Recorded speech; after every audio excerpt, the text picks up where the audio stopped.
नमस्कार, मी प्रतीक्षा. आवाज इंडिया मराठीच्या खास रिपोर्टमध्ये आपल्या सर्वांचं स्वागत आहे. आणि आजच्या खास रिपोर्टचा खास विषय आहे पुणे करार. पुणे करार हा विषय निघाला की डोळ्यासमोर उभे राहतात ते म्हणजे महात्मा गांधी आणि डॉक्टर बाबासाहेब आंबेडकर आणि त्यांच्यातील युक्तिवाद. 23 सप्टेंबर 1932 साली पुणे करार करण्यात आला. म्हणजे नेमकं काय झालं तर येरवडा मध्यवर्ती कारागृहात पुणे करारावर सही करून तो कायदेशीर कागदावर उतरवण्यात आला. हा करार होण्याअगोदर ब्रिटिश सरकारकडून आयोजित केलेल्या गोलमेज परिषदेच्या 2 बैठका पार पडल्या होत्या आणि तिसरी बैठक होणार होती. परिषदेच्या पहिल्या फेरीत मोहनदास गांधी अनुपस्थित होते. मात्र डॉक्टर बाबासाहेब आंबेडकर हे उपस्थित तर होतेच, पण त्यांनी दलित समाजावर होणारा अन्याय, अत्याचार आणि निष्ठुर समाज व्यवस्थेवर प्रश्न उपस्थित करत वस्तुस्थिती मांडली. दुसऱ्या बैठकीत ब्रिटिश सरकारने जातीय निवाडा केला. तेव्हा दलितांना स्वतंत्र मतदारसंघ मिळतील हे स्पष्ट झालं. मात्र याला गांधींचा स्पष्ट विरोध होता, कारण त्यांना असं वाटत होतं की त्यामुळे दलित आणि सवर्ण यांच्यात कायमस्वरूपी भिंत उभी राहू शकते. शिवाय भारतव्यापी पक्ष असणाऱ्या काँग्रेसच्या राज्यात दलित समाजाचे राजकारण प्रतिनिधित्व करणारा डॉक्टर बाबासाहेब आंबेडकरांच्या नेतृत्वाखालील कुठलाही पक्ष पुढे येणं हे गांधींना पचण्यासाठी कठीण जात होतं.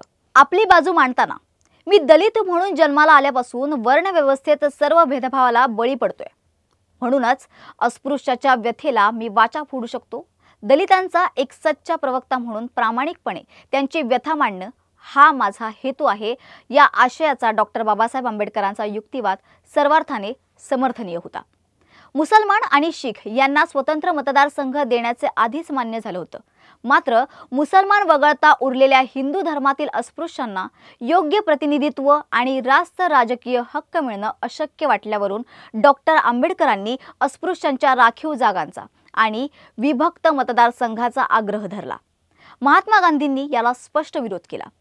यानंतर हा निर्णय ब्रिटिश पंतप्रधान जेम्स मॅकडोनाल्ड यांच्याकडे सोपवण्यात आला.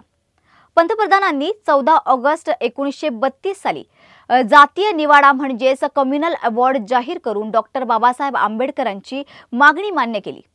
गांधींनी त्याविरुद्ध 20 सप्टेंबर 1932 पासून प्राणांकित उपोषण सुरू केलं. त्यांच्या मते अस्पृश्यता हा हिंदूंचा अंतर्गत नैतिक आणि धार्मिक प्रश्न होता, राजकीय नाही. अस्पृश्यांचे विभक्त मतदारसंघ हिंदू समाजाचे विघटन तर करतीलच, शिवाय अस्पृश्यांनाही त्यातून लाभ होणार नाही, असं स्पष्ट मत त्यांनी व्यक्त केलं. 20 वर्ष स्वतंत्र मतदारसंघ, दुहेरी मताधिकार आणि त्यांचे परस्पर मतावलंबन यामुळे अस्पृश्यांना आपल्या हक्कांचं आणि हितसंबंधांचं रक्षण करता येईल अशी सरकारची भूमिका तरी होती. डॉक्टर आंबेडकरांना गांधींचे प्राण मोलाचे वाटत होतेच, मात्र 6 ते 7 कोटी बांधवांचं राजकीय भवितव्य देखील त्यांना अधिक महत्त्वाचं होतं, अशी बाबासाहेबांची भूमिका होती. महात्मा गांधींना चहूबाजूंनी याचे दडपण आलं होतं. तारा, पत्र, भेटी, निंदा, धमक्या यांचा वर्षाव त्यांच्यावर झाला. मतपरिवर्तनापेक्षा दडपणाखाली ते तडजोडीस तयार झाले. बॅरिस्टर मु. रा. जयकर, तेज बहादूर सप्रू, पंडित मनमोहन मालवीय यांच्या मध्यस्थीला यश येऊन अखेर पुणे करार झाला. या करारान्वये प्रांतिक विधिमंडळाच्या एकूण 780 पैकी 148 आणि वरिष्ठ कायदेमंडळाच्या 18% राखीव जागा अस्पृश्यांना मिळाल्या, तर मूळ निवाड्यात मात्र त्यांना फक्त 71 जागा मिळाल्या होत्या.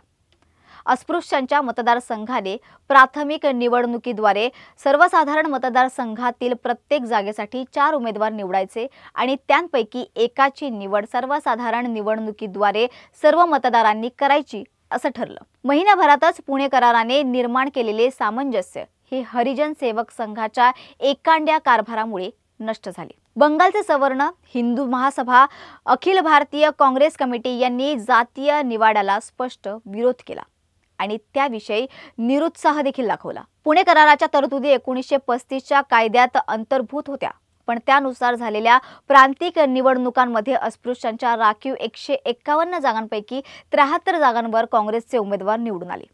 उरलेल्या 78 जागा अस्पृश्यांमधील विभिन्न गटांत वाटल्या गेल्याने निर्वाचित विधिमंडळामध्ये त्यांचा एक संघटित पक्ष उभा राहू शकला नाही. त्यामुळे दलितांची निराशा झाली.